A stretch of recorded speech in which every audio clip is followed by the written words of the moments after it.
Yeah, dude, I'm so excited you're on finally. It's cool. I never thought I was interesting enough to be on a podcast, but I mean, it's just two people talking. So, that's always interesting. Yeah, well, because I haven't seen you since, school, essentially. Yeah, right. Like what, 3, 4 years ago almost. It feels like forever, but at the same time, it feels like last month. Yeah. But I often actually think about your writing style, because you've written like a lot of cool scripts, for classes and stuff. And I'm just like, man, that's such a cool style and like honing in on the characters. And then also like when watching movies of that nature, it's always like, could Corbin do this better though? Like it's always a thought in the back of my mind, man. Appreciate that. I literally just watched a bunch of movies and then I don't know. I was like, where do I go from here? I feel like that's a life. That's like the question for all film lovers. Right. Cinephiles are like, well, I got a lot of movies. Could show There's you so some good many movies. like different aspects to that whole industry too. Yeah. Like the writing thing. I haven't written really anything. I don't know. I took the screenwriting class once and it was good practice, but I don't know. And I just tend to edit and I've done a little bit of everything. So I still got to figure out what aspect. What aspect you're going into. All right. Well, Yeah. let's have you introduce yourself then. I kind of spoiled it. Whoops. But All right. My name is Corbin Bishop.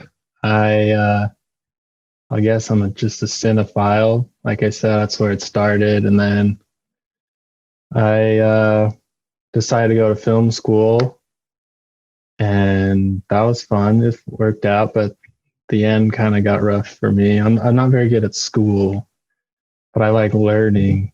I don't know if that makes sense. I think that makes sense.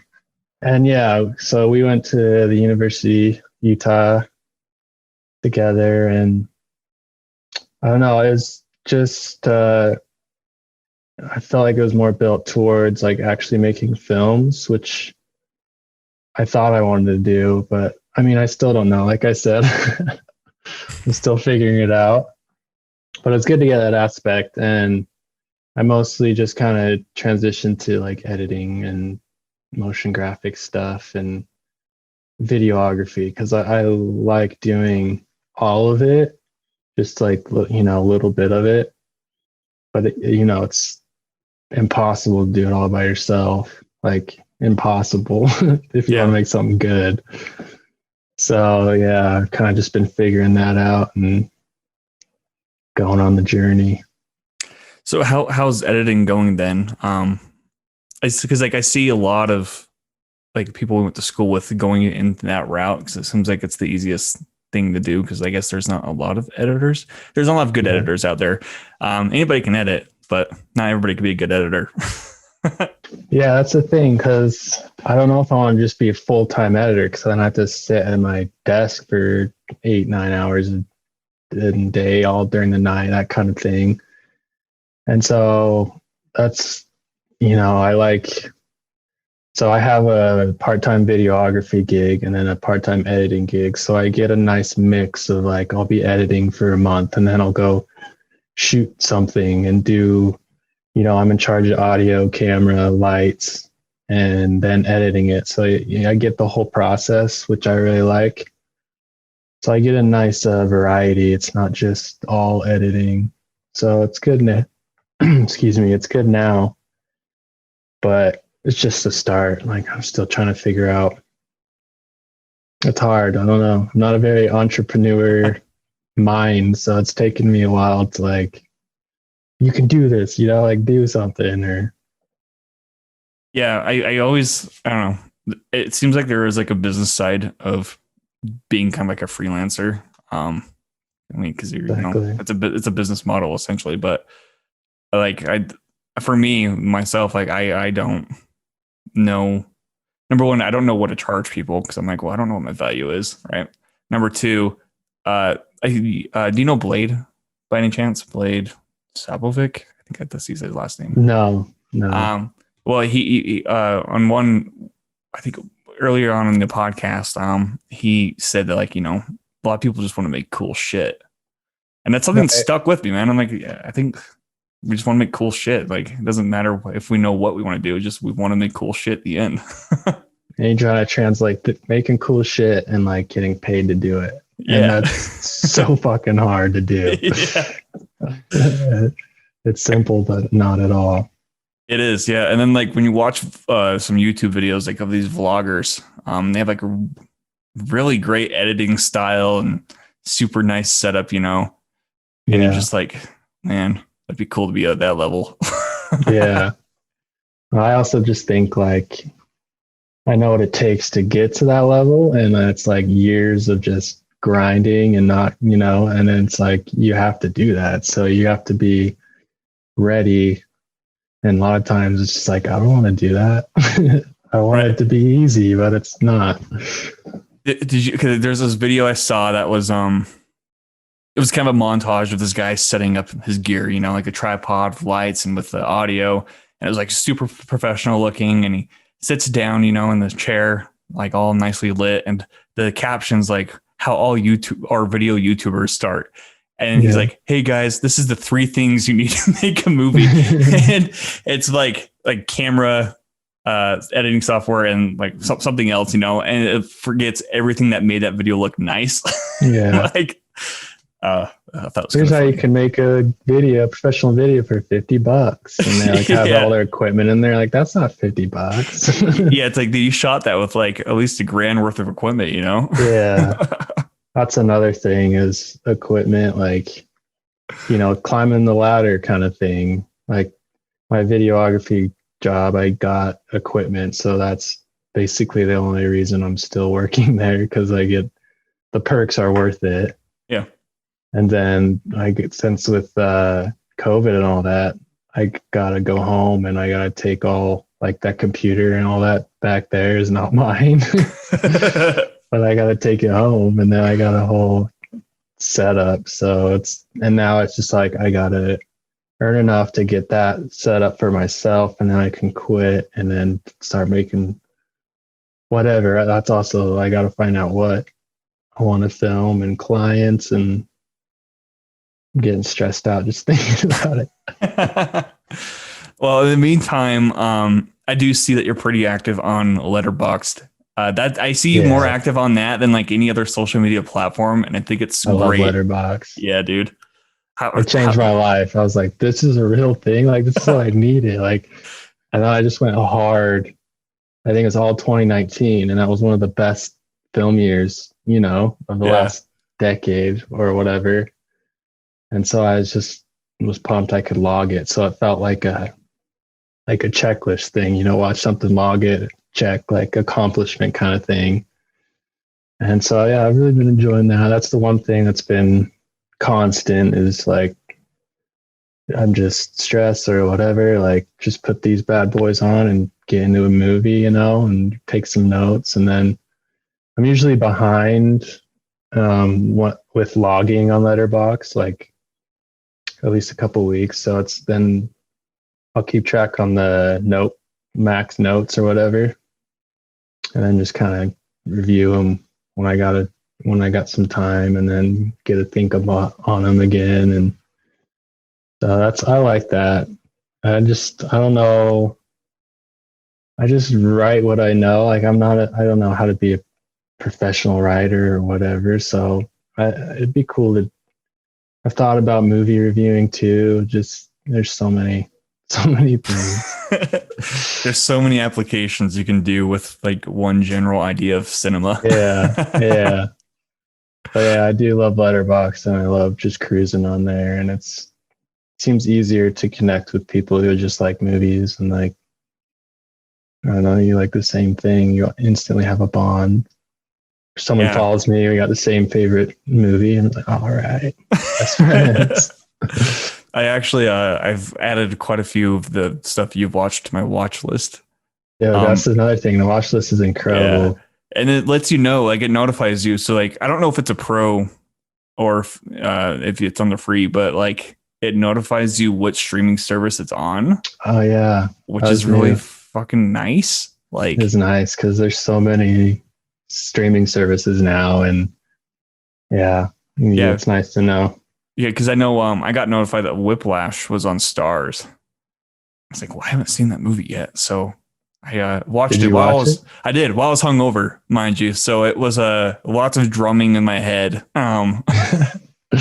But it was a good movie. I'm kind of sad I missed that out in the theater, but that was Yeah, before he became, like, Damien Chazelle. yeah.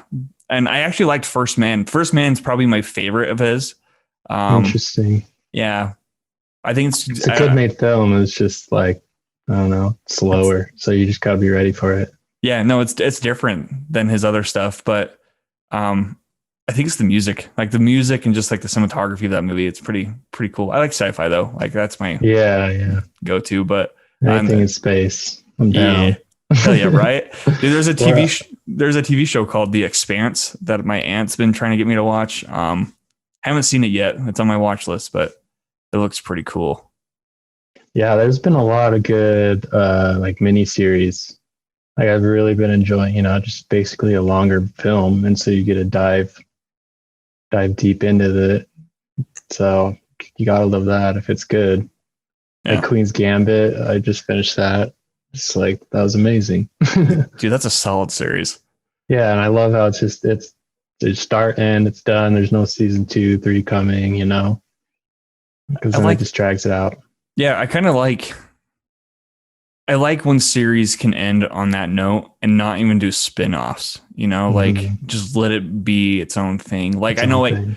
with like Game of Thrones, for example, it ended and then there's all these spin-off stuff. I'm like, well, that's like oversaturation of a show that could have a great legacy if it wasn't so oversaturated, because the eighth season ended on a lot of different hit notes for a lot of people. So like Yeah, it's why sad. oversaturate it even more? So sad. I think they're just literally trying to make up for it because they know they fucked it up. So are you on the team they fucked it up? Oh yeah. I can still appreciate it. It's just like it's obviously rushed. Like Yeah. it's so slow, and then also it's like 2 episodes. You finish Out the of two nowhere. major topics. Yeah, like sick. Yeah. I was expecting because like I know like the battle scene, a lot of people were saying it was like too dark, and I'm like, I kind of liked it. It was kind of cool. Then I'm like, I wonder what's next for this because like that's definitely early on for them to kill the Night King. Like, Just like oh yeah, I forgot we gotta solve this big plot first, and then we can finish yeah, it. yeah, and then all these characters get these not. I don't know. They're probably worthy on paper, deaths, and send offs. But like you said, it's rushed, so they don't have time Just to kind rush. of Yeah. expand on that and really make it impactful. But It um, literally makes me not want to watch it again. I've read the book so many times, which is great, but he doesn't finish those either. So it's just like this very unsatisfied pretty, journey. pretty soon there's gonna be like Game of Thrones fan fiction. It's just as bad as Twilight. Yeah. Well, there's like 2 spinoffs being shot right now, I think. Yeah, yeah. I think one's like to do with the Targaryens, like early on. I think I like them. Did you watch That'd be Westworld too? cool. Westworld's kind of the same. Like the latest season, it was so like complex and deep, and like as soon as I stopped watching it for a couple weeks, it was like I don't remember. I don't want to. It's so much work to like dive into it. Yeah, it's like a show. But It's a show you have to focus on for sure. like I was even watching him and listening to like podcasts for each episode, and so I was getting into it. It just takes work, but I think it's worth it. I did too, man. That's the thing too. Like a lot of so like let me ask you this then. being a cinephile and loving movies, number one, what's your favorite movie that kind of got you into this area of expertise of some sort? Yeah. I always got asked that, so I decided to say the Internal Sunshine of the Spotless Mind. It's nice to just have something to say, and it's never let me down, and just something to put at my number one. Did you like his latest film then? Yeah, it was. I like how, I don't know, you finish it, and literally at the end, I was like, what the that's it? What the fuck? But then I go home and I'm just like, watch some YouTube videos. Okay, watch it again. Oh, yeah. It's more of an exploration instead of just sit down and watch, because it's weird.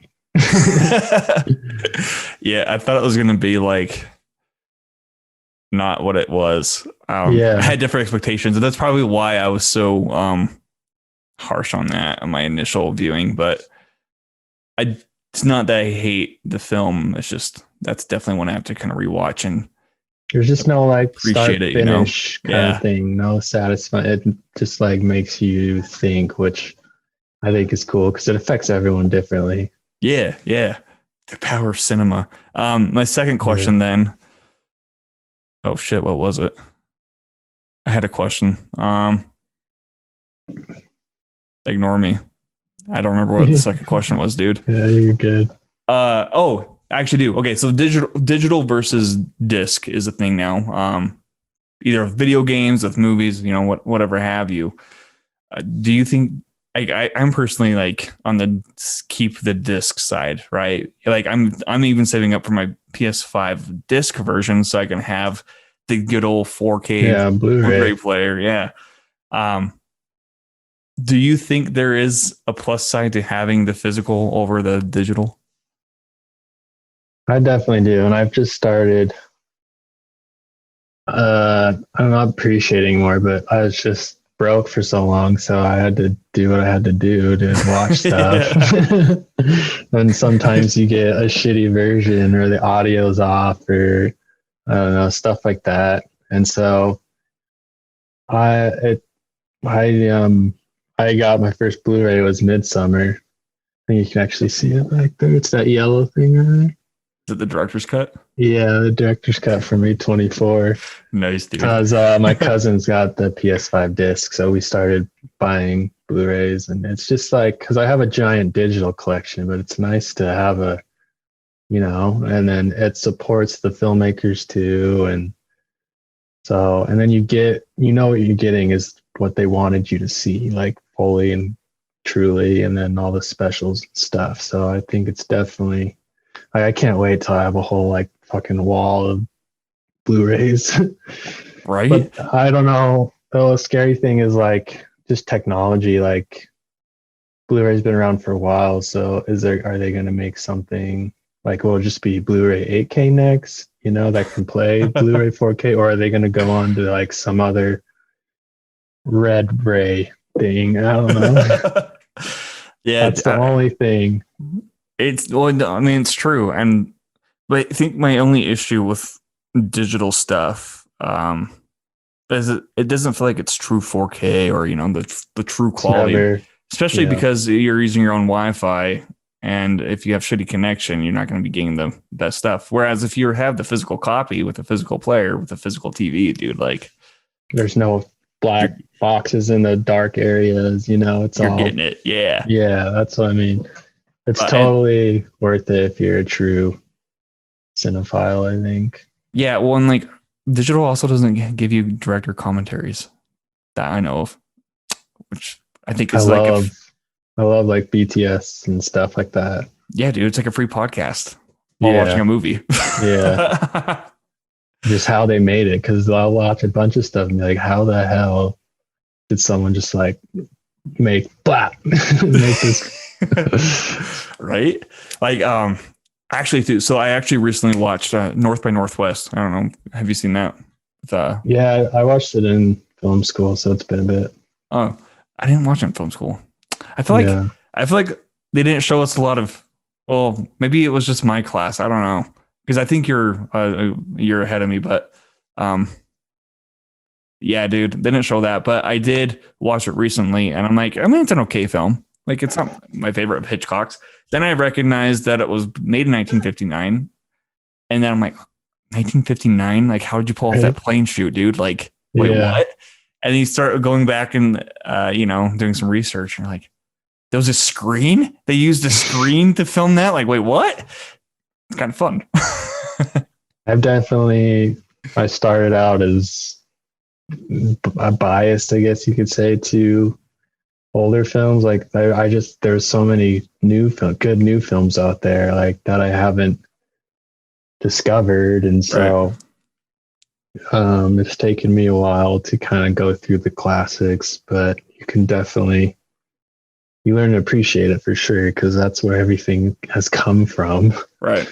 They do crazy stuff like, what was it? It's that long title, How to Save the Bomb or whatever. Who was that? Is it the Kubrick Sorry. film? Yeah. I forgot the title, but I've never seen that, and I watched it, and it's just like, Oh, Doctor Strangelove. yeah, there you go. Yeah, I haven't seen that either. I'm not gonna lie, I have not seen that either. Yeah, there's just so much like that because the last 20 years there's already it's overwhelming amount of good films, but then you go back 60, 80 years, it's like, holy shit. There's a lot of shit, dude. Yeah, that's why Letterboxd changed my life, because I could like mark stuff, and then just bored, I'll go through my watch list and whatever I'm feeling. Or Yeah. And I like being able to go through other people's lists that they create, mm-hmm. and then you could copy it into your own list, so you could keep track of it easier. And Yeah, I don't know, dude. It's nice. Too bad it's not sponsored by Letterboxd. That'd be cool. But right. No, I got the Patreon Letterbox like right away. It's like, that's totally worth it. Nice. I just recently upgraded to the Pro. Yeah, you get all the stats and stuff. I love that shit. Yeah, dude. Like last year, it was nuts. What was that? I think I was at 5.9 films a week for the whole year. Just cranking them out. Because I only had one part-time job back then too. So I was just watching like 2 films a day if I could. That's how quarantine's been, man. Yeah. Yeah, I got a second job this year, so it slowed me down a little bit, but I feel that. I feel that. So what do you look for in movies then? Like, what makes you kind of appreciate it or not appreciate them, Yeah.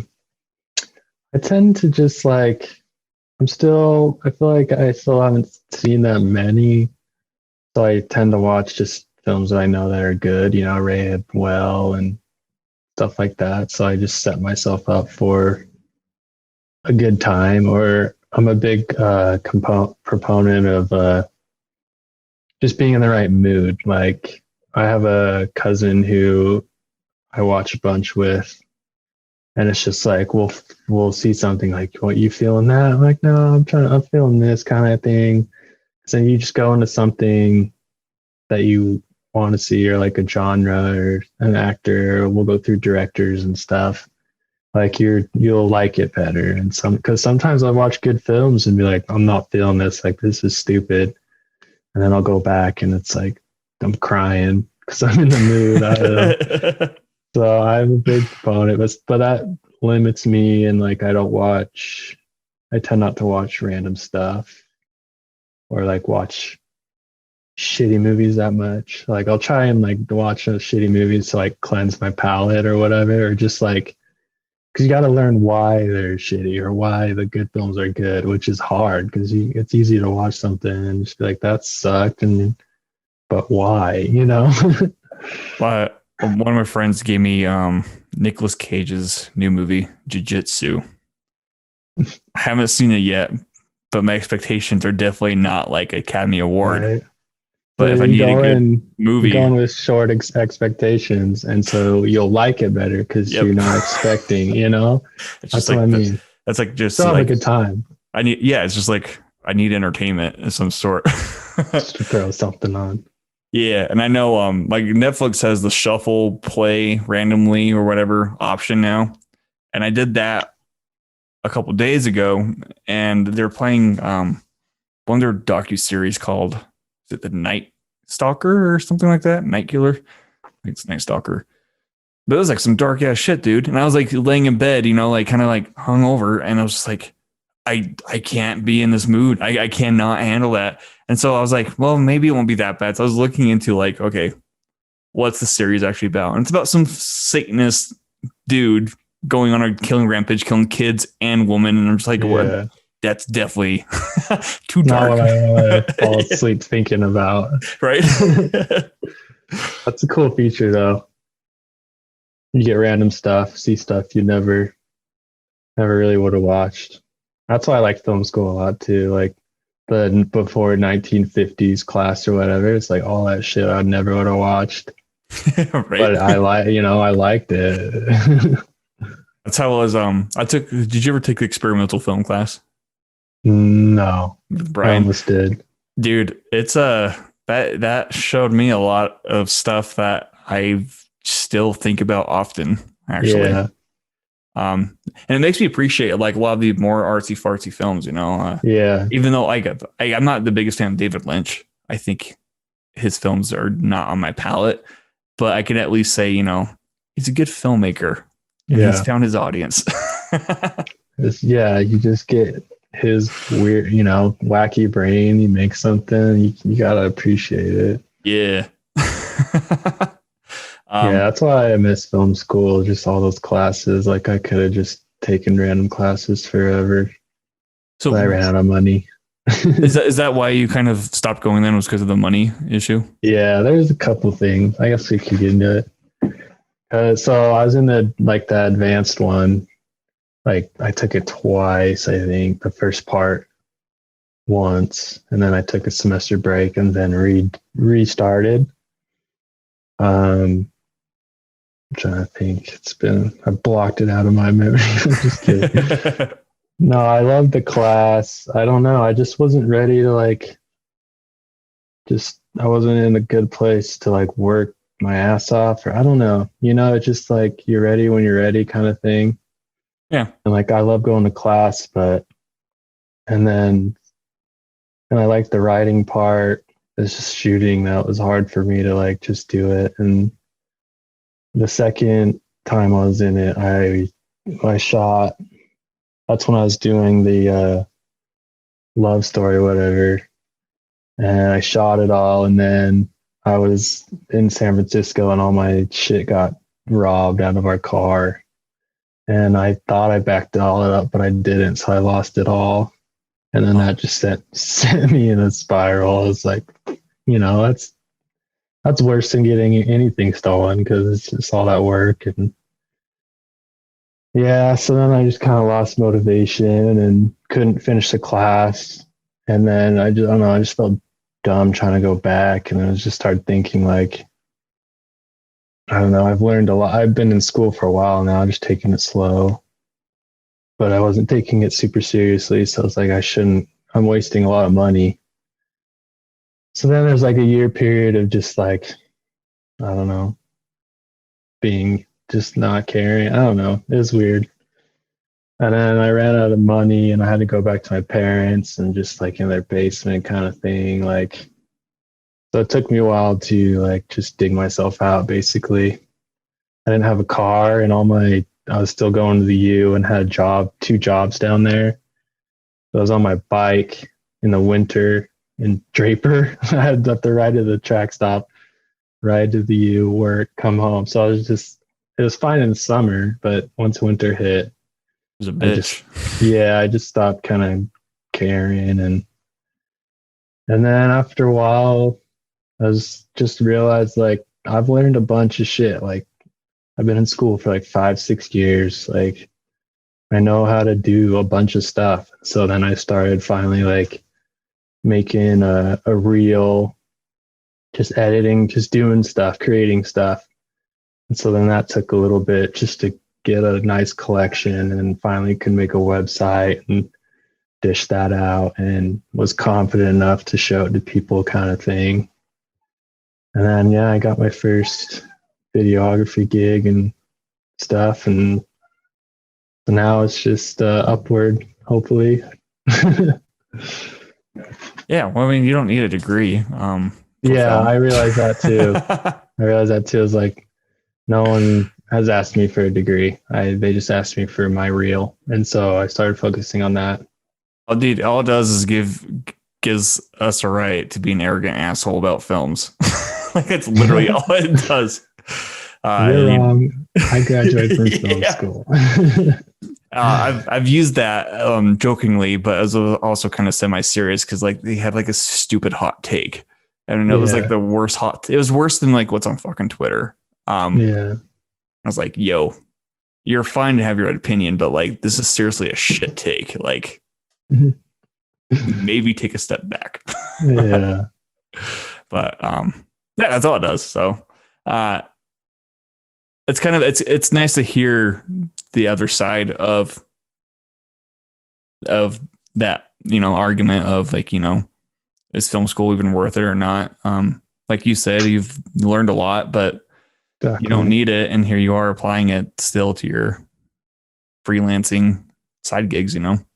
Yeah, I don't regret any of it. Maybe if I did it or if I focused on my reel or just either decided to graduate or focused on editing or whatever, just a little sooner maybe. But I mean, we all have to go through what we have to go through to Yeah. figure it out.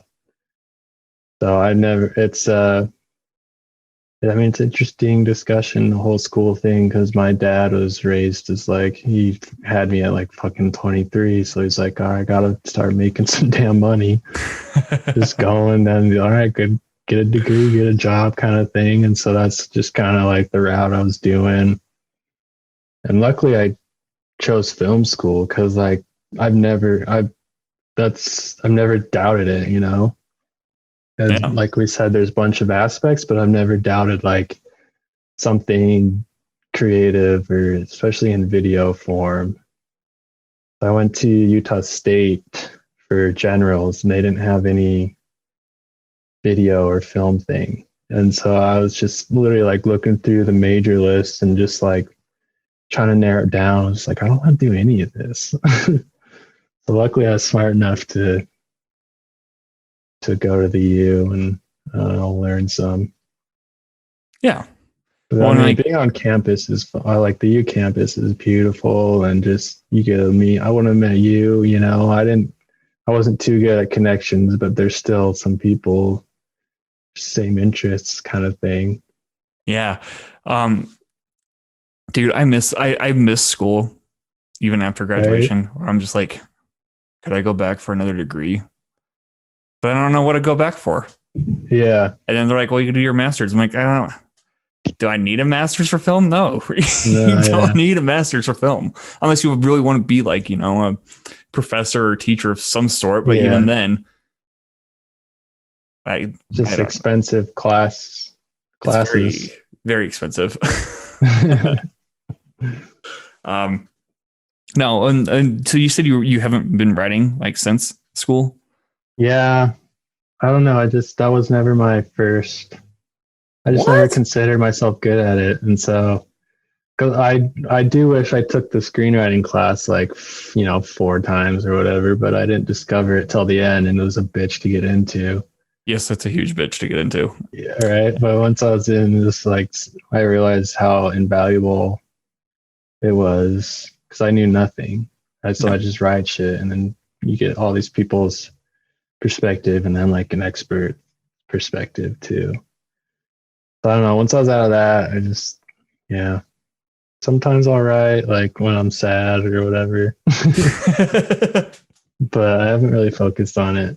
I've been doing just like other people's shit, you know, editing for other people, making other people's stuff, which it was super nice at first because I wasn't working at Jimmy John's or yeah, doing it, you know, and then going home and doing what I wanted to do. I finally was like doing something I wanted to do and get paid. But now it's been a year and a half or so. And so now I'm starting to get the itch to like we said, I want to build cool shit. But like, what does that mean? So I think that's the next step for me for sure. That's exciting though. Yeah, it's nice to just keep climbing. Well, it's like everybody I've talked to on the podcast who've gone full on freelance, to some extent. Yeah, I'm always like, okay, well, like, what's the jump like? Because it's terrifying, It like is, yeah, not having like a secure income. But everybody, like, none of them regret it. They all, yeah, they're all like doing what I want when I want. It's fantastic. I'm like, that sounds heavenly, but also anxiety. yeah. It's Have you part of the had gig. have you had major anxiety then, like dealing with that, or? Yeah, I have the good old anxiety, depression brain. So that's been, I think that was the major thing. Just like Yeah. during school and stuff, I just get like, I don't know, sometimes just not motivated. And it's like, well, I should be doing this, I should be doing that, but I'm not. And then you just like dig yourself down or whatever. And it just takes a while to learn how you think and, I don't know, ignore some parts. And I don't know, but that's very hard. Like whenever I have a shoot, I don't fucking sleep. I'm just like, I gotta shoot the next day. I'm dreaming about it. Waking up at 6 a.m. Just get through the day, and then when it's over, you're like, oh, fuck yeah, that was tight. Are you able to sleep after you shoot then? Yeah. Well, the problem is after I shoot, I'm literally sore because I don't work out or anything. So, you get into the filming, you're doing weird camera angles. It's only me, so I'm carrying lighting and everywhere and just doing all that. And then I'm super focused into it. And so when I get home and I'm done, I'm just like exhausted. But then I gotta upload it, back it up, start editing it. And so I have a hard time like switching. Just like, oh, I just want to take a break for like a couple days. Yeah. I often find that like whenever after I'm on set in whatever capacity, even though it's like a long day, because it's like, dude, it's like 12, 14-hour days a lot of the time. Like just doing It's exhausting. shit. Yeah. And your brain is just Yeah. And going. I mean, it could be like the most simple job too, like just being I don't know. I guess no job's simple. I'll take that back. I'll stop myself before I get attacked. But it's just, I don't know. Like after those days, I'm still unable to kind of like chill out, like Yeah. I'm in bed, like gears turning and like Yeah. super tired walking through the door. And the second I lay down, I'm like, oh my God, I can't sleep now. Like Did it's I like get the caffeine. memory card out? Did I do this? Did I get that shot? Like, oh, I gotta remember this for the edit. It's so much. Yeah. Yeah. It's I fun though. mean, it is. It is. Like just the accomplishment of it.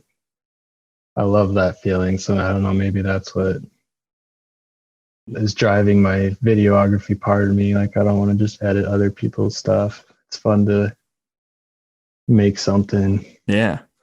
What kind of stuff do you shoot then?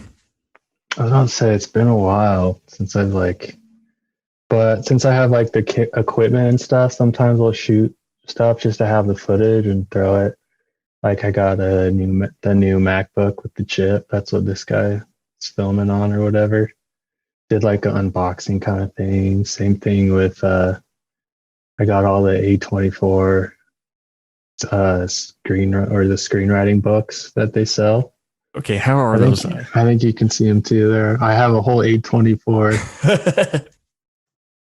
They're awesome. It was sick to dive in. It's kind of like the physical Blu-ray kind of thing, You just Yeah. like it's from them. They've got like photos and sketches of pre-production and stuff, and then the script with and a bunch of high quality photos of it, and I love all those films. So I did a unboxing for those too, and then I just got a drone, so I'll shoot some drone shit, and it's just a bunch of stuff on my hard drive. It's just like I gotta edit it. Dude, you're gonna go through all that footage. You're gonna be like, "Damn, I don't remember shooting that." Right, exactly. I always have a mindset of just shoot it, and then you'll have it. Yeah, It's a nice camera, and it's just one of those 3 light LED panel things, and then I've got a lav and a handheld mic. I've been doing getting into like movie commentaries. I think that might be something. I started watching those a lot, and it's fun. Especially it's like someone's first time. Like I watched this kid watch all of Breaking Bad for the first time. Like I watched every episode with him. And it was so fun. It was like you're watching it for the first time, you know? You're just like hanging out. Yeah. And then this good part comes up and I'm like, oh, he's gonna freak out, you know?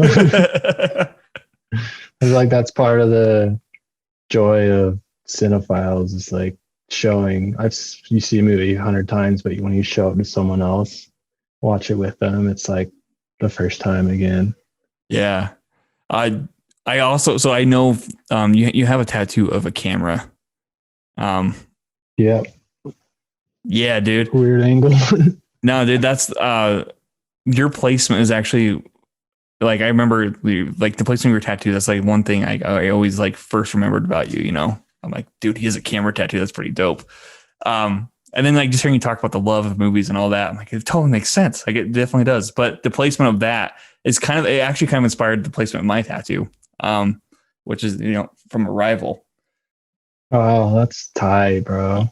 But going to like the favorite movies and stuff, like I mean, I've seen that movie so many times, but like it never gets old, number one.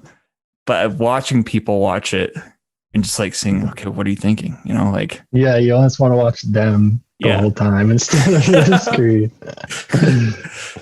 You can make a funny skit out of that too, like a first date or whatever, a second date, and like they're showing their date, their favorite movie, and the whole time they're staring at them.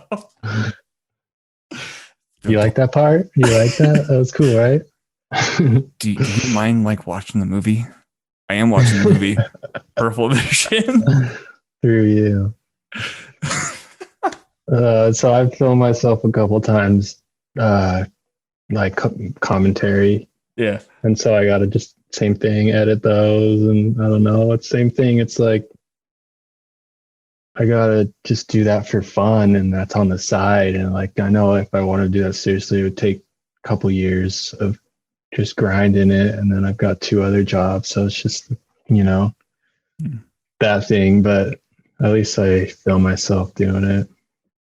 Like I did Soul, like a reaction. It was my first reaction, and it was cool to just kind of like just talk out loud what you're thinking or experiencing for the first time, especially with a good film like that. Yeah. Have you seen that yet? The Disney Plus one? Soul, yeah. Yeah, dude, I cried. Yeah, right? Could have been the wine, but I definitely cried. That's a feel good movie, man. Yeah. So stuff like that. Yeah, well, especially because like I think the week before that was like Wonder Woman. And I was like, oh God. I need power. Yeah. I watched like 5-6 videos like talking shit on it, but I haven't seen it. I'd rather do that. I can tell. Yeah. But Soul is a really cute movie. There's a movie I watched last night that actually made me cry too. It's on Hulu. It's called In of It and of Itself. And I heard of it. Yeah, it's kind of like a documentary-ish about this magician, like on stage during one of his performances. He's telling stories, but then like I don't know, dude, like the whole ending was very, very powerful. I'm just like, how did you set this up? Because it's all about illusion, and he's very upfront about that, being like, I'm tricking you this whole time. Well, it's tricking you, and like what you see isn't what you actually see, and the very ending, like he's just talking about like he had people pick up cards that they think that represent themselves, and he just went through like the whole crowd, dude, and it's just like, you're so and so, and like he's like, if I'm correct, sit down, and like the whole fucking audience sit down, dude. I'm like, okay, how did you do that? Like that's an illusion, but also like I see what you did, like it's very I don't know, I thought it was really powerful. That's probably a spoiler alert. So if anybody's listening to this, spoiler. Good. It's in and of itself. Yeah, dude. Frank Oz directed it too. Okay, that's interesting. Mr. Yoda. Yeah. Yeah. freaking directs a magician movie. That's cool. Yeah, dude. I've never even heard of the magician, so apparently it's a well-known guy. This guy out. Yeah, I love just crying in films and like that, you know. That was great. Let's go to bed. Right? Because I mean, there's different cryings too. I mean, there's like cryings or just happy, like like when you get like the goosebumps, you're like, oh yeah, so cool. And then there's like the devastated cryings are just like, why the fuck am I watching this? This is like so tragic and sad. Like Marriage Story. I bawled in that, dude. Yeah. Especially if it's relatable to you or whatever. Or I always watch films like City of God or something when I'm feeling shitty, because then it makes me like, oh, my life's fine, you know. I haven't seen that movie yet. Oh man, dude, it's iconic, especially the editing. I'm pretty sure they showed it in film school. I think the show editing of it, yeah. But it's amazing editing. And then say Boys in the Hood. Have you seen that? Ice Cube. It's older. Is that who directed that? I forgot the director. Spike Lee. Was that a Spike Lee movie? No. Oh. No. But it's same thing. It's like they're in Compton, Crenshaw, whatever, and just see how fucked some teenager lives are, and then you're just like, oh, I'm good, bro. I grew up in Draper, Utah. Like, that's another way I use films. Make me feel better. Have you seen is it Euphoria? It's that little. Yeah, I just watched the 2 special episodes. I haven't seen those yet, but that if you like the show, you'll like those. Yeah, dude, but it made me realize, like, God, my high school experience wasn't bad at all. Exactly. Getting addicted when you're that young. Jeez. Fuck, man. It's just sad. That's a good show too, though. That show is beautiful. I want to rewatch it, especially after watching, because the 2 special episodes, it just focuses on, one is Jules and one is Rue, like after the end. And it's literally like an hour conversation. It's like 2 different therapy sessions. And then you're just fucking watching a dialogue scene for 50 minutes. And it's like entertaining and deep. Only they could do that, especially if you know the characters. Wait, so it's only a conversation? Yeah, both of them. One's in therapy. One's with Rue is with her sponsor, and they just talk the whole time. Dude, that goes against like everything they teach you in film school, right? Dude, well, I was just thinking, how do you make a dialogue scene that long, like interesting? Like I was, up on just watching it the whole time. So I can't wait for season 2. Man, I gotta probably watch that. I'll probably watch that tonight. A24, man. A24 doesn't fuck around. I'm excited for that new horror movie they have coming out. Saint Maud, is that what it's called? I've been trying to get it. It's not even out on the web. Yeah, that looks scary, bro. Yeah, dude. Especially with the religious aspect, because I grew up LDS and all that. So whenever it compares that kind of stuff, you just get a nice perspective of different religions and how, like, I'm lucky my parents weren't crazy, like batshit crazy like that. They still like me, even though I'm not that kind of stuff. Oh, fuck you up. It will, man. How did you feel about Hereditary then? Like with that whole third act and shit. That was such a good one. Like Midsummer is one of my favorite. I just moved that one up to my top 4 on Letterboxd because I watched the that director's cut 4K. And I just love it. Is there a difference? Like, what's the difference between the director's cut and the theatrical cut for that movie? Is there like a huge? It's very great. It adds a lot more, just depth, and like I was shocked at some parts that they took out. I was like, this is like important. You just get more dialogue, like them on all the group on the way to the trip in the car, they're talking, and then especially like Christian and Danny's relationship, you get a lot more depth on that. So he doesn't seem like so much of a douche, because like in the theatrical version, it's like Christian's a fucking douchebag. Like no one likes him. Yeah. But you get a little more backstory on it, like why he's, the relationship has gotten to that point. Yeah. And then more of the cult, just how they do shit. So, if you like the movie, then it just adds more depth to it. Well, and I know when I saw that, I went with a group of friends and they read the script beforehand. And they were kind of disappointed about how much they said, like a lot was taken out in that sense. Yeah. So I wonder if they added a lot back into the script. It's definitely, it's a long movie as if. That's what I would say. If you thought it was okay, like I guess there's no point in watching director's cut. But if you liked it, it definitely, like I gave it a 4.5, and then director's cut was like 5 out of 5 easy. Damn, dude. Yeah, I'll probably check it out then. I'm mad. They should have just released a director's cut with the actual Blu-ray itself, but I know from A24, it took me like 3 months to get it. Was it like I had to put it on and get on a list? They're like, oh, it's ready. Send you email, it's ready, and then you go buy it quickly. And then it took like 2.5 months to get here. So we were waiting.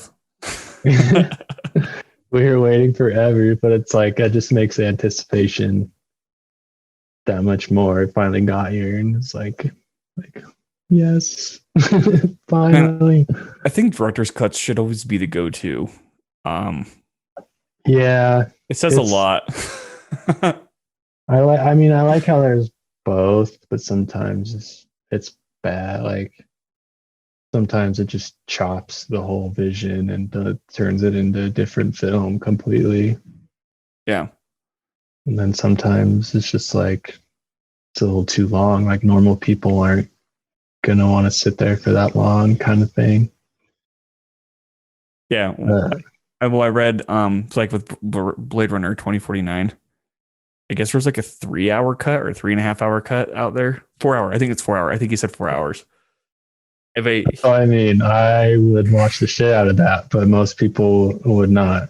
Right. Well, and Denny even said, yeah, no, what you guys got is what you got. Although the 4-hour version, it's great in its own way, but it definitely takes away from like what the theatrical was trying to do. Yeah. It's like, damn it. Maybe one day. Well, I think it'd be cool if they did more like how Tarantino did The Hateful Eight, and like on Netflix, it's episodes. Yeah. So you could watch a 4-hour movie in 1-hour episodes, kind of thing. I thought that was amazing. Like that's a good idea. Yeah. It just turns it into a limited series or whatever. Like, and those are everywhere. Yeah. That would be sick. Like Zack Snyder, I think they were his whole fucking remake or whatever. I think they were going to do episodes, but now it's just going to be a 4-hour film. Like, I'm not going to watch that. It's going to be a 4-hour film of CGI fuck fest that, Oh, there's a new scene. It's like, that was stupid. Yeah, well, and like, I don't know. I'm for it. Like, I mean, in the sense that he should have his vision out there instead of a butchered studio flick, but also it just goes to show that like it didn't exist until the fan base is like being toxic assholes, and then we got the film finally. COVID. Yeah, well, and then where they're not releasing stuff.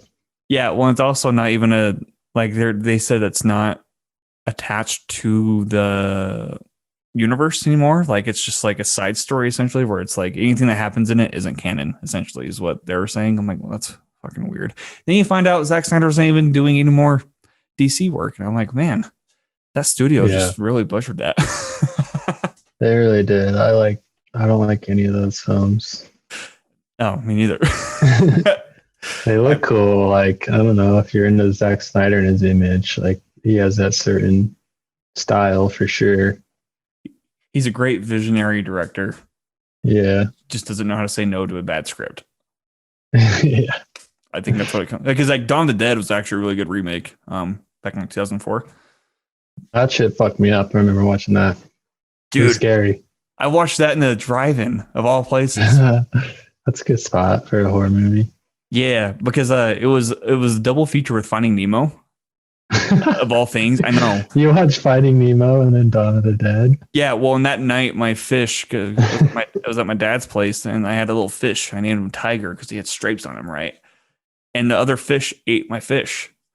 And so there's just pieces of him floating, like, when we go in there, like because we're visiting for the weekend, and I'm like, hey, I'm gonna go see my fish. And there's just like a little piece floating, and it was horrifying. And then that night we went to go see Finding Nemo. And then I remember because like, I don't know, dude, I was like fourth, third grade ish, maybe around that time. Yeah, that's young. Whatever age that is, right? And he's like, you can't watch Dawn of the Dead, you have to go to bed. It was like kind of a thing, right? But what I did was I put the sheets close to my eyes, and guess who watched the movie through the sheets? This guy. And guess who it fucking scarred? This guy. And it builds character. Right. Well, then I remember one time too, I almost watched Blair Witch around that same age. I'm glad I did not, because that would terrified the shit on me, dude. It just seemed so realistic back then, like before found footage was a joke. Like, Yep. you're like, is this real? It's scary. Like I remember Paranormal Activity like that. The first ones. Well, yeah, and I think those movies. Here's the thing too. I think those movies are fun. I think found footage is more fun back in the day when you don't have social media to kind of ruin it, right? Because like with Blair Witch, the way they marketed that was they put missing posters all out across Sundance. Like, is this real or is it not real? Nobody knew, like, officially. You know what I mean? That's and just cool. Like that level of hype is so exciting. But now that you have fucking social media, like it's ruined within a click. And then just a bunch of people just dried out that style. Yep. You're like, this. What was the Shyamalan one with the kids like went to the grandparents? Did you see that one? I can't remember. Yeah.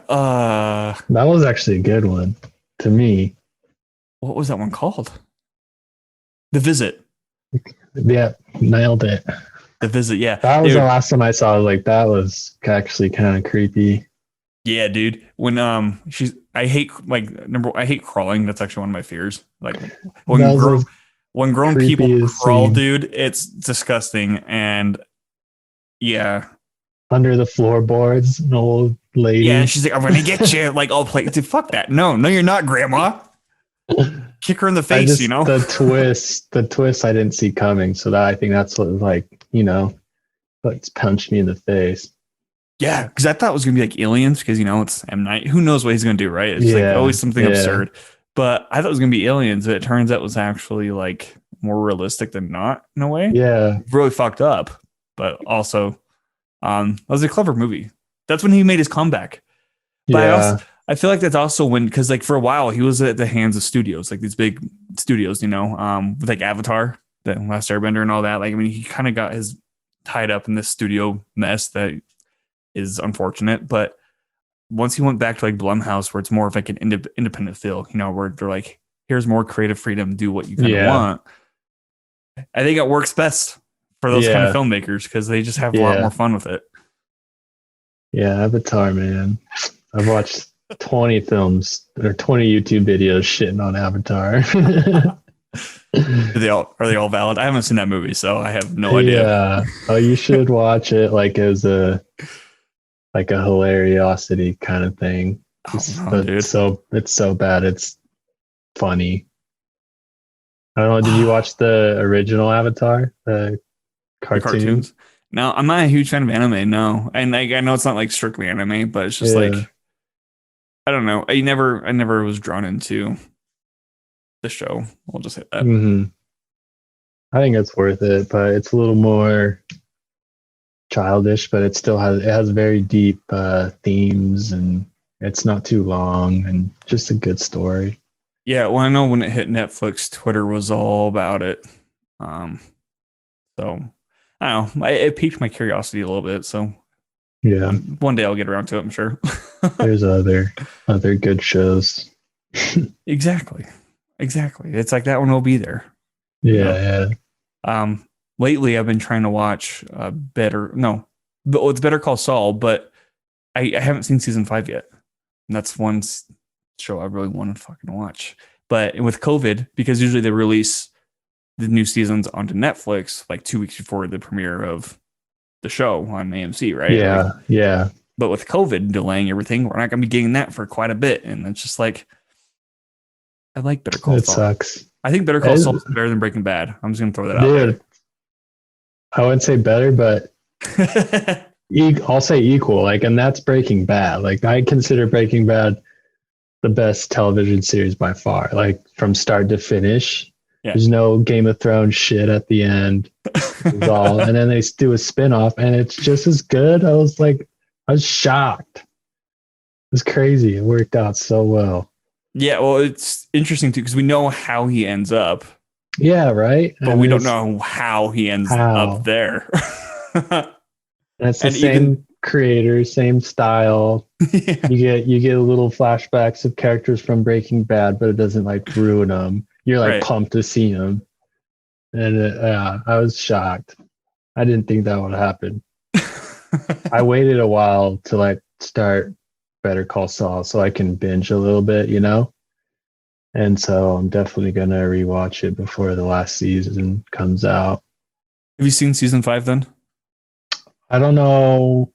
It's out, right? Is it season 5 out? Not on Netflix. It's the latest one that aired in Like 2020. last year? Yeah. Yeah, then I've probably seen it. Yeah, I haven't seen that yet, but I want to. But it's like even then, we're so far into the season because like season 6 is the last season, right? Like, is that what they're saying? Like, I am not having seen season 5. I don't know how they're still going to tie up everything to get him to where he is now. Like, Yeah. Does the end of season 4 and season 5 is brilliant. Oh, that's all I remember. Season finale is like, oh my god, did they're that doing it again.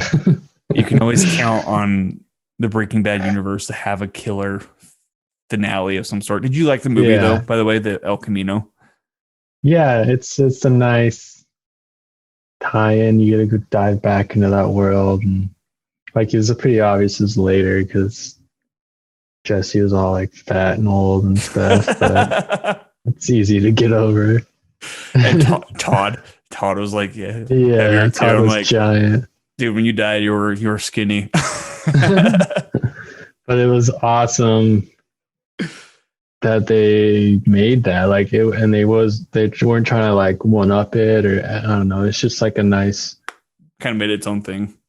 yeah, because especially because how Jesse ended in Breaking Bad, like that's the only thing you kind of want to know about, and so it just gives you an extra hour, an hour and a half, and what he went through when he was, I don't know, I don't want to spoil everything, but you know, when he was going through his shit, it's cool to see it and how it, like the PTSD that would come from that and kind of stuff like that. Yeah. But they weren't trying to like do too much, or I don't know how Vince Gilligan is fucking insane. That'd be so much pressure. I wonder what his next series is going to be. Right? Because I don't think he would make another spinoff. Because all the stories have been told, right? Yeah, there's nothing really else. And then that pressure that would come with that. Especially, like, yeah. Well, it's because like when Better Call Saul was first announced, and there was a lot of skepticism, right? They're like, but he's a side character. Like, how is that going to be interesting? And he's a goofy side character, by the way, in Breaking Bad. But Better Call Saul, like, he's definitely seen in a different light, you know? He is literally pick the perfect character because like you'd see him in Breaking Bad, and I don't know, you were attracted to him, you just love, and it is interesting to see how he got there. Crazy, especially when you realize his name isn't even Saul. It's like, okay, like how the fuck did he get to that? And you see him from a normal person who actually wants to just be a lawyer, a good lawyer, and then how that goes Because of family ties and stuff. And It's sad. It's kind of a tragedy of a. So good. You're making me think about it all again. That guy that I watched, the commentary who did all Breaking Bad, he's starting Better Call Saul now. So now I get to rewatch Better Call Saul with them.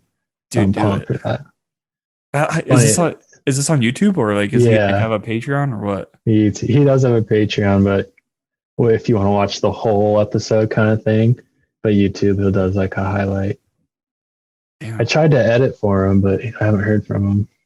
So I did a test trial for him for Tremors, the older film. And I was just editing. I was like, this is sick. Like I get to watch Tremors like 2 to 3 times and watch him do it and just pick out the best parts because I've watched so many movies. Like I know what act, you need to include to tell the story in a shortened time kind of thing. Yeah. So that's when I started doing my own commentaries, but I am not very good in front of the camera yet. Because I'll just tend to just sit there at the mic and just like watch it. And just like, Dude, I think every word mine would be like, oh fuck. Yeah. Oh, look at that shot. Ooh, that's beautiful. And it's annoying to have like lights in your face. You have a whole setup and you're trying to watch something because it ruins the quality kind of. But did you see the trailer reaction for the new Batman movie? the trailer was pretty dope. That's life. Yeah. Oh, there's a reaction that was viral on Twitter.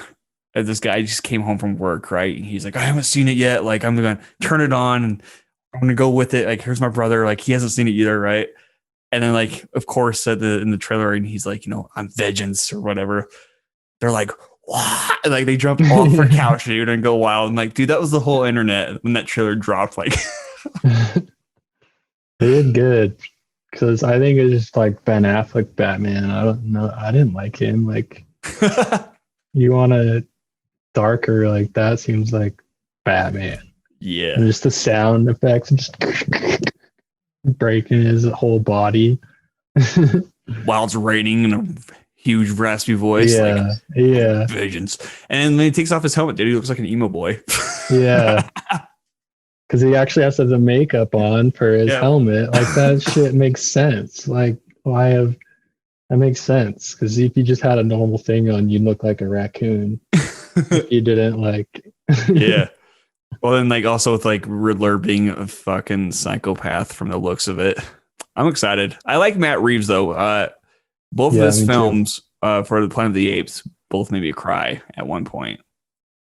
Dude, I watched those. I went and saw all 3 in theater, like in a row. It was like a start. The third one came out, yeah, and watched the first, second, third, and it was one of the coolest experiences of my life. Just like it's a giant movie, like 8-9 hour movie. Yeah, well, I feel like they're kind of underrated too. They don't get a lot of like recognition. Like, I mean, they had some memes made out of it, I guess, but there's a lot of emotional beats in that movie, dude. I was to say, it's for being about monkeys, it's very like humanistic. Yeah. Yeah, because it's just about the humans and monkeys, and just like you could trade the monkeys for anyone you disagree with or are against, and that's good. I haven't seen that for a while either. You should rewatch that too. Revisiting films was always fun, man. Dude, I should have a list. I probably have like 10 movies now I should watch. Well, I just like revisited John Wick just on a whim. Because I feel like it's an annual rewatch almost, and it's you're in that mood. It's, the best one to watch. Like, yeah, dude. Actually good. And then Godfather. That's always a mood. That's a Christmas movie, by the way. That's a Christmas New Year's franchise that I would advocate for, dude. No, I'm kidding. I've heard that. They mentioned Christmas in there quite a bit. I'm like, yeah. It's fitting. Yeah, you're right. Do you like the first or second better? I know that's a big thing. I actually like. How am I going to word this? Here's the thing. The first one is God level, right? Like it's like because I watched it for the first time a couple weeks ago. I'm like, whoa. Oh wow. whoa, like what is this? This is Yeah, like I wasn't expecting to be like this great for 1970s, especially, you know, like I'm like, this is like holy shit. And then the second one touches on top of that, but like even elevates the story, like the whole family story even more while keeping like acting as a prequel and a sequel at the same time, which I think is like super fucking hard to pull off. straight up. So I lean more towards the second one just because I feel like there's a lot more drama in that. But like the first one is still like You kind I of need would both. You need both of yeah, them. I would never watch just the second one on its Yeah, own. Like yeah, I would need to watch back to back a 6 hour marathon. yeah, that makes sense. And then I know the third movie. I watched the third one, and it wasn't like the best. It wasn't bad, but like it was just like, it was whatever. But I guess they recut it and re-released it just this last month. Oh wow, Death of a Coda or Death of Coda or Coda of Death. I don't know what it's called, but I haven't seen that one yet. So, but that was my Godfather experience. that's cool. Like just especially with the hype with it, those movies like that, and you watch it for your first time, you're expecting it to be amazing, and when it is, holy shit! Yeah, dude. I mean, there's so many movies I should watch, and then people are like, "We went to film school. How have you not seen that?" I'm like, okay, Right? it's not that easy. Like, it's not what you guys think it is. I got shit to do still. Yeah. And then I also watched, not for the first time, but I revisited Citizen Kane since film school, right? Um, and I double featured that with, is it Meyerowitz? No, not Meyerowitz. Yeah, I don't know, the new David Fincher movie. Um, what's that movie fucking called, dude? That's gonna bug me. I should know this too. I should, yeah, right. Hold on, I'll find it right But I'll here. do it. Here we go. Here we go. Why did not pull up anything? Hold on, bear with me. Mank. That's what it's called. Mankiewicz. That's his name. Okay. Um, because it's about the making of Citizen Kane, and it's That's actually, actually a good idea. dude, it pairs well, especially because like, Yeah, similar image yeah. style. Well, and seeing how Citizen Kane's not my favorite, but like Orson Welles is a powerhouse, like through and through. And seeing his presence in that movie being a powerhouse Yeah. and seeing him being portrayed as a powerhouse, like at age 24, dude, were you ever like that powerful at age 24? I wasn't either. So I'm just like, dude, who the fuck is this guy? Like, you know, who does he think he is? Yeah, right. It's Orson fucking Welles. That's who it is. And just, I don't know. It makes for a nice pair. I would consider that a good double feature if anybody's interested. That's smart. Yeah. Yeah, I like Mank. Sometimes I got a little. I went and saw it at the Megaplex here. Yeah. So that was nice to see on the big screen, but sometimes I got a little like, okay, like what's next? But I definitely appreciated it. Just like Gary Oldman going off, you know, for 20 minutes. You're just like, oh, he's good at this. But after a while, Yeah, I think my only criticism is I feel like he was cast too old. Um, he's like what 60 years old, and Mink was like 40 years old when that I don't know. happened. Yeah, but with that being said, I also liked how it was kind of meta because David Fincher's dad wrote the screenplay, and it's about a screenwriter who has like this downward spiral, and like a lot of the criticism with it being, you know, overly long, like I'm like, it's very valid, but also it's kind of like a love letter to his father, you know, like getting every piece of word in there. Yeah. It's like a love letter to a screenwriter through the eyes of like a failed screenwriter, you know, and Yeah. David Fincher is on record saying he doesn't like writing because both his parents were writers.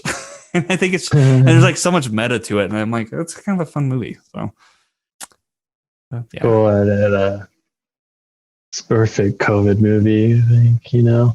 Yeah. People who want to watch it are gonna watch it. Yeah. Yeah. What are you looking forward to now?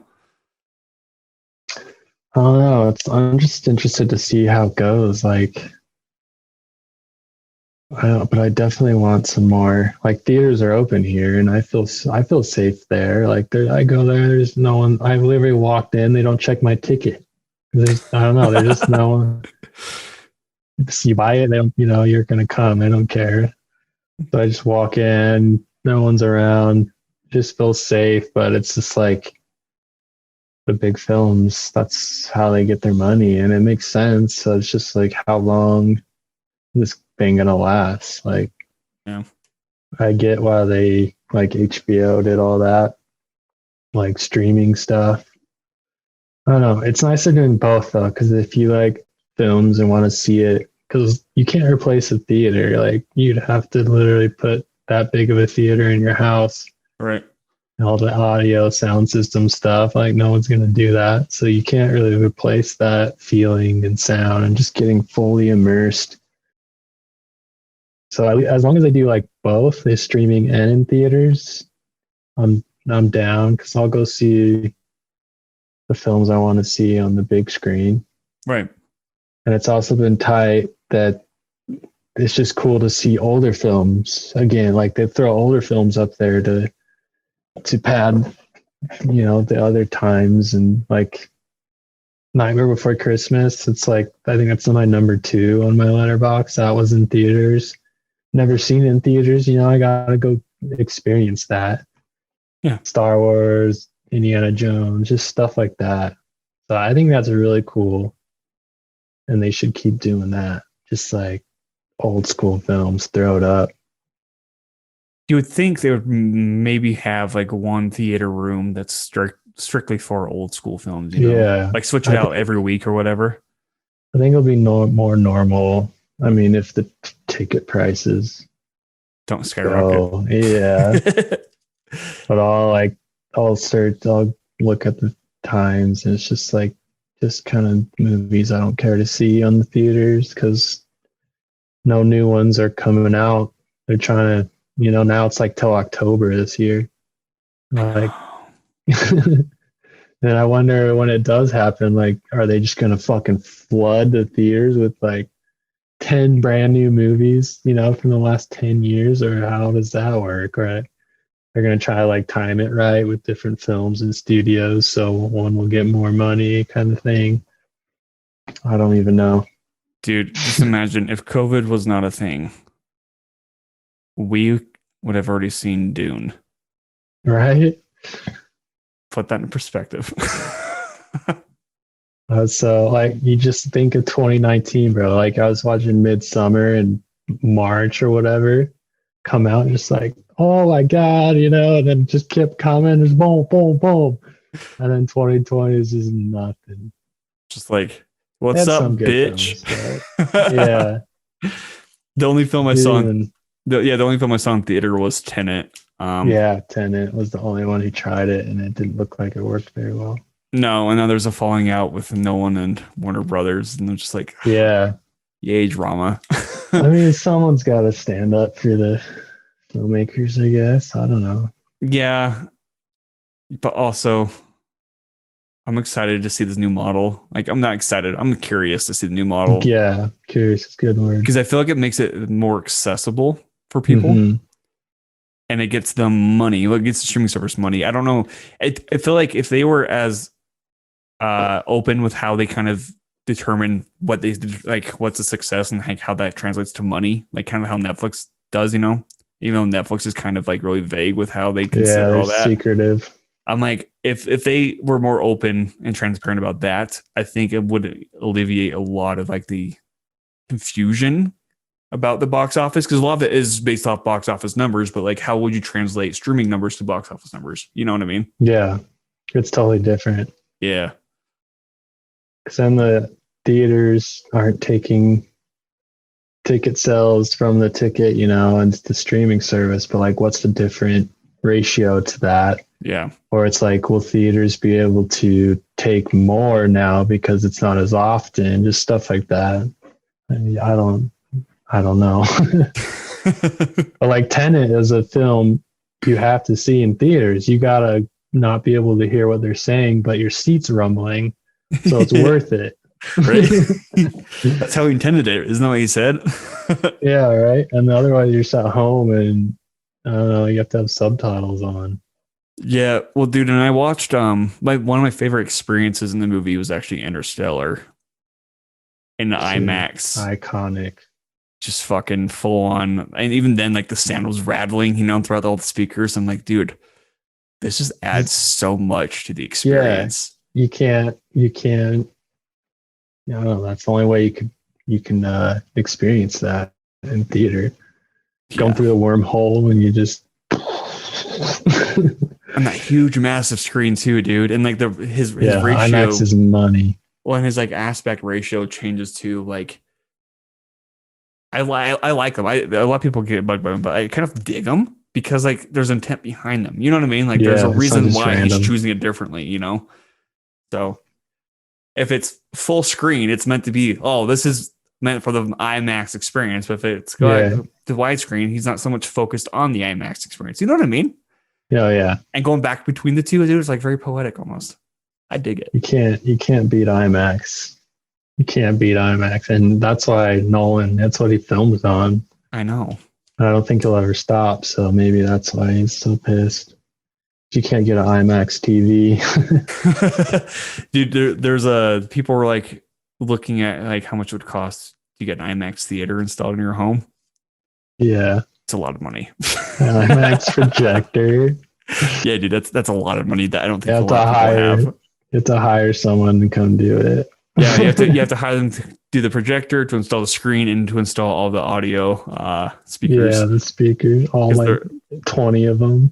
yeah, because they're all at different lengths and shit. Dude, that'd be wild. Imagine having a theater room with an IMAX though. That'd be like catch me outside. How about that? Yeah. I wouldn't. I just put a bed in there too. Just fall asleep to the vibrations on the bed. I think we did like the what are the rumbling seats or whatever. The D is it the D Yeah, box? D box. I think Yeah. that's what it is for the Interstellar or not Interstellar, the Tenet. How'd that go? I had to turn it down. It started doing like a roller coaster thing, like like I just wanted a little rumble to go with what's happening, but not like.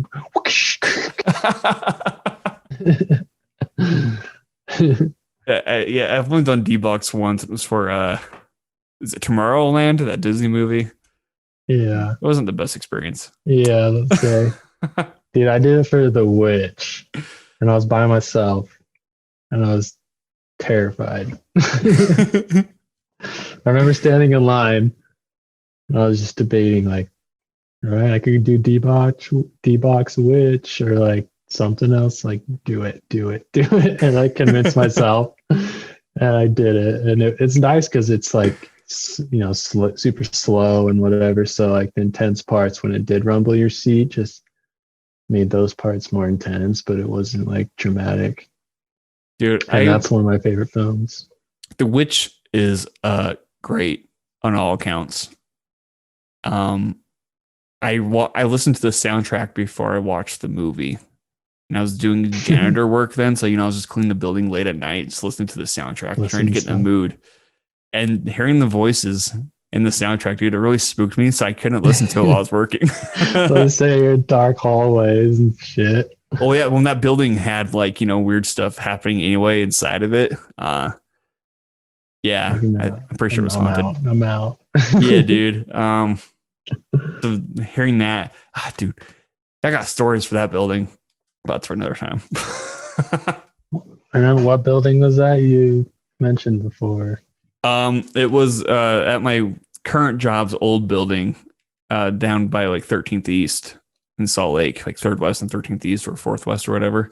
It is now the Jazz exercise building or whatever. The Jazz bought it out. Yeah. But dude, I was there super early in the morning. I was there super late at night. I gotta tell you, there's some like weird shit on there. I even posted about like one of my experiences on Reddit, and these people are like, did that really happen? Like, that's spooky. I'm like, dude, that literally happened. It's just like seeing people that not there. It was weird. And hearing typing. And you're like, is anybody here? Like, what the hell? Like, I was turning off the lights and you walk down aisles and typing stops and there's nobody in like any of the desks, dude. It's just like weird. And like, when you start walking back, typing starts again. Like, it's super weird. Like a movie in itself. Yeah, dude. Real life. Yeah. Yeah, then you're listening to The Witch. Yeah, I was listening to The Witch, or listening to like last podcast on the left, which talks about like a lot of fucked up horror murder stories. Like, Yeah. dude, it's wild. And like I saw like a foot go around the corner quite a few times, and like walk into like the bathroom, and I'm like, what the hell? And there's like squeaking noises, like the shoe running off or whatever, Yeah. like off the ground. And I'm like, okay, nobody's supposed to be in here. It's like 8 o'clock at night, like what the hell. So I go check the bathroom and nobody's in there, but the door was closing when I like walked by it. It was, dude. I have Pretty weird, cool. creepy experiences, man. I'd freak out. Like, I'm not the security. I'm out. Yeah, no, Just cleaning the seriously. floor. Well, and sometimes because I'd have to call security, and like tell them to lock up the building. But sometimes like the day after, they'd be like, "Yeah, there's like some movement, but like nobody was in the building. Like we actually had to come out and check it out." I'm like, "Oh, not surprising." Like, dude, that building's fucking haunted. I don't care what anybody says. No, a lot of creepy shit in there. Wonder if it's haunted now with all the jazz working out. Oh, dude, I think they like tore it. They definitely remodeled the office. I probably wouldn't recognize it anymore. Like, Yeah, but all right. Well, let's start wrapping this up. I like to for end sure. this on one question in particular, and it's what's one piece of advice that has stuck to you throughout the years, and how do you apply it?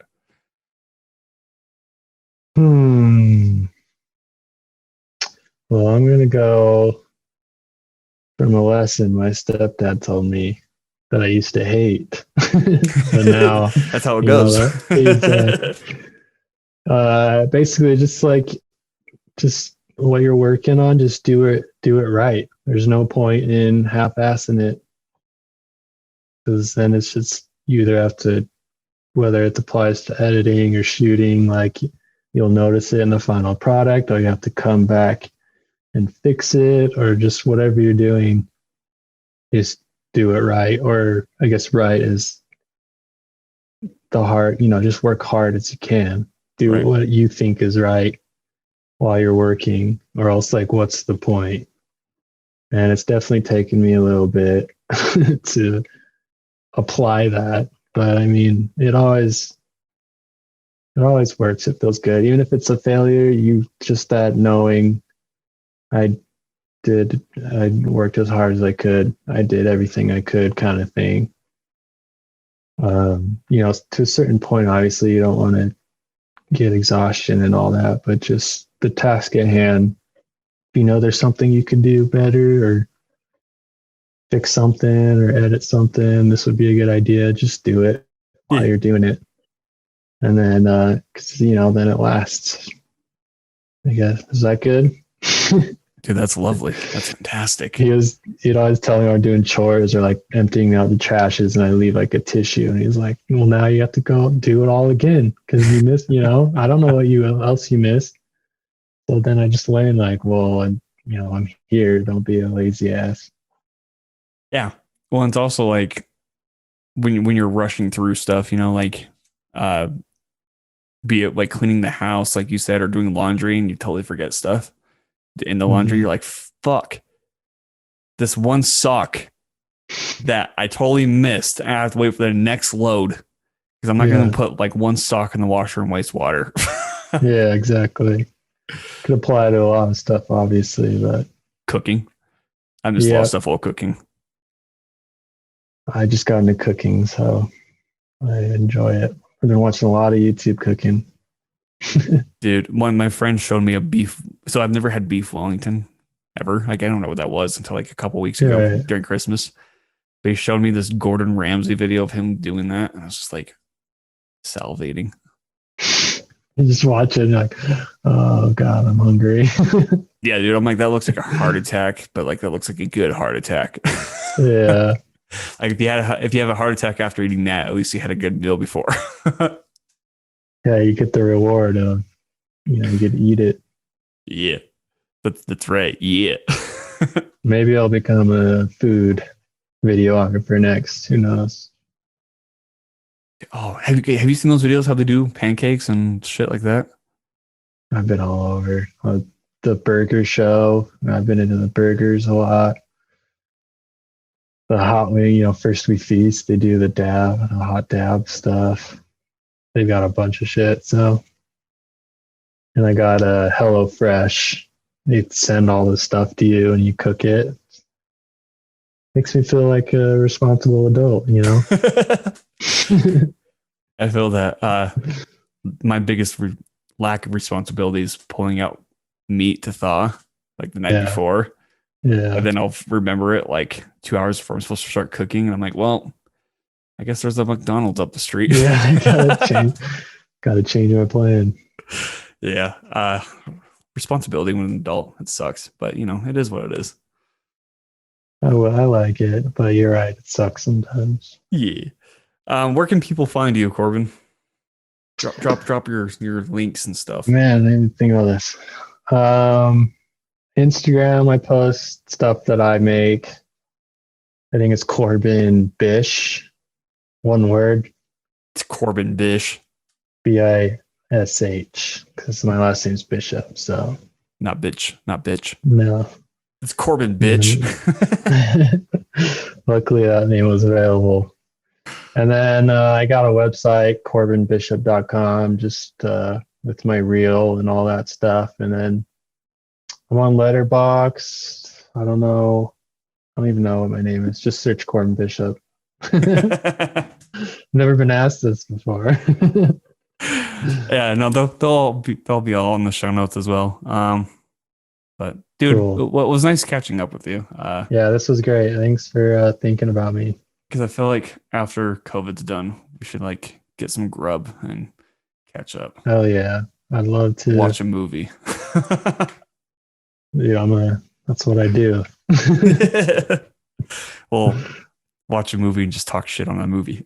Yeah, my cousin's got the PS5 with the disc player, so we can. How do you score that? Shit. Do you know? He's a gamer, so he was on it. Just bought it from someone when it came out. I've literally tried Amazon, Walmart, PS5 Direct. Just Best like the Buy. Back doors, people buy it and then, resell it. Yeah. Sell it. I know. Yeah. I even got so desperate. I followed an account on Twitter called PS5 Stock Alert. And I turn on the notification. So whenever they tweet, I get notified instantly. And they always drop links. And guess who always fucking misses it? Hey, you'll get there. One day. Don't give up.